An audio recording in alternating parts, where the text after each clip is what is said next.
আজকের গল্পটি খরগোশের ক্যামেরা। যেটি খুবই রোমাঞ্চকর, রহস্য ও শিক্ষামূলক বাংলা গল্প। পুরো গল্পটি শুনুন এবং শেষ পর্যন্ত দেখুন। নতুন বাংলা গল্প পেতে চ্যানেলটি সাবস্ক্রাইব করুন।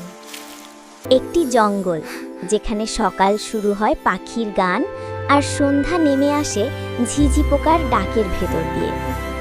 সেই জঙ্গলে বাস করত এক অদ্ভুত খরগোশ, নাম তার ঝিকু।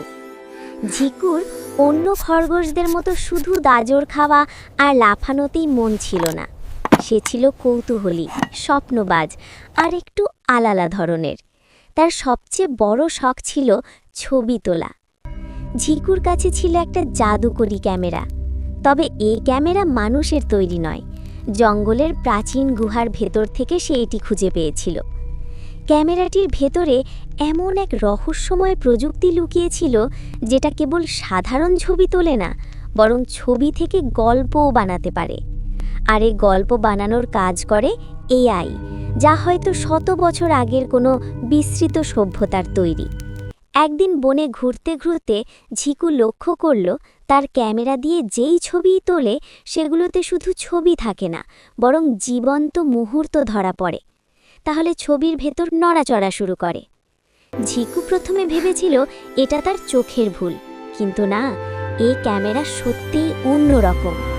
রাতে ঘরে ফিরে সে ছবিগুলো ভালো করে দেখল। ছবির মধ্যে হাওয়ার শব্দ, পাতার দোল, এমনকি পাখির কণ্ঠও শোনা যাচ্ছে। সে বুঝল এ শুধু ক্যামেরা নয়, বরং এক ধরনের আর্টিফিশিয়াল ইন্টেলিজেন্স ক্যামেরা। ঝিকু ঠিক করল ক্যামেরার ক্ষমতা পরীক্ষা করতে হবে।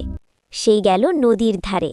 ক্যামেরা তাক করে ছবি তুলল পানির উপরে উঠতে থাকা প্রজাপতির। ছবিতে দেখা গেল প্রজাপতিটি কথা বলতে শুরু করেছে।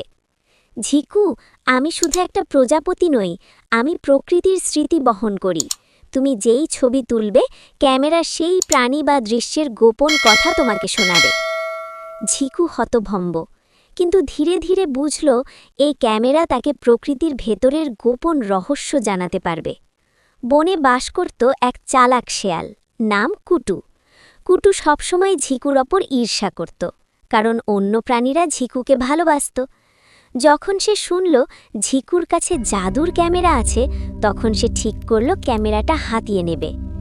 এক রাতে কুটু ঝিকুর গুহায় ঢুকে ক্যামেরা চুরি করার চেষ্টা করল, কিন্তু ক্যামেরা নিজেই হঠাৎ আলো ছড়াতে শুরু করল, আর একটা ভয়েস এলো, তুমি সৎ নও, এই ক্যামেরা তোমাকে মানায় না।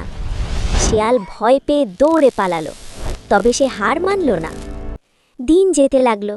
ঝিকু প্রতিদিন নতুন নতুন ছবি তুলতে লাগল।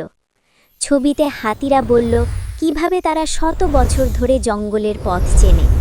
হরিণেরা তাদের ভয় আর আনন্দের কথা শোনালো। পাখিরা আকাশের খবর দিল। প্রতিটি ছবি যেন এক একটি বইয়ের অধ্যায় হয়ে উঠল। ঝিকু বুঝল এ ক্যামেরা প্রকৃতির এআই আর্কাইভ, যেখানে প্রতিটি প্রাণীর স্মৃতি জমা থাকে। একদিন ঝিকু হঠাৎ ক্যামেরায় অদ্ভুত এক লেখা দেখতে পেল। লেখাটা এমন, north hill, the final code. Camera এবার শুধু ছবি তুলছিল না, বরং নির্দেশও দেখছিল। ঝিকু বুঝল তাকে উত্তর পাহাড়ে যেতে হবে। ঝিকু তার বন্ধু কচ্ছপ, কাঠবিড়ালি আর পাখিদের সঙ্গে নিয়ে রওনা দিল উত্তর পাহাড়ের দিকে। যাত্রাটা সহজ ছিল না। ঝড়, বৃষ্টি আর কুটুর বাধা সব কিছু সামলাতে হয়েছে, কিন্তু ঝিকু হাল ছাড়ল না, কারণ সে জানত উত্তর পাহাড়েই লুকিয়ে আছে ক্যামেরার আসল রহস্য। পাহাড়ের ওপরে গিয়ে পেল এক বিশাল গুহা। গুহার দরজায় খোদাই করা ছিল নানা চিহ্ন। যখন ক্যামেরা ঝিকুর দরজার দিকে তাক করল, দরজা হঠাৎ খুলে গেল। ভেতরে দেখা গেল অজস্র আলোর কণা ভেসে বেড়াচ্ছে, যেন আকাশের তারা মাটিতে নেমে এসেছে। একটা নরম কণ্ঠ ভেসে এলো, ঝিকু, তুমি নির্বাচিত। এ ক্যামেরা হলো প্রকৃতির সঙ্গে মানুষের সেতু বন্ধন। একে ব্যবহার করে সবাইকে শেখাও প্রকৃতি কথা বলে, শোনার মতো কান চাই। ঝিকু বুঝল এই ক্যামেরা তার নিজের জন্য নয়, বরং সবার জন্য। সে সিদ্ধান্ত নিল সে প্রতিদিন ছবি তুলে প্রাণীদের গল্প সবার কাছে পৌঁছে দেবে। তখন বনের প্রাণীরা একসাথে বলে উঠল, ঝিকু, তুমি শুধু খরগোশ নও, তুমি আমাদের ইতিহাস রক্ষক। ঝিকু এখনও প্রতিদিন ক্যামেরা নিয়ে জঙ্গলে ঘোরে।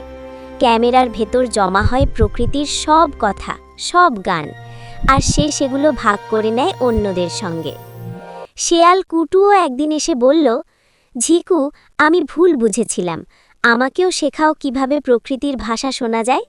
ঝিকু হাসল, বলল, ক্যামেরা শুধু একটি যন্ত্র নয়, এটি আমাদের হৃদয়ের আয়না।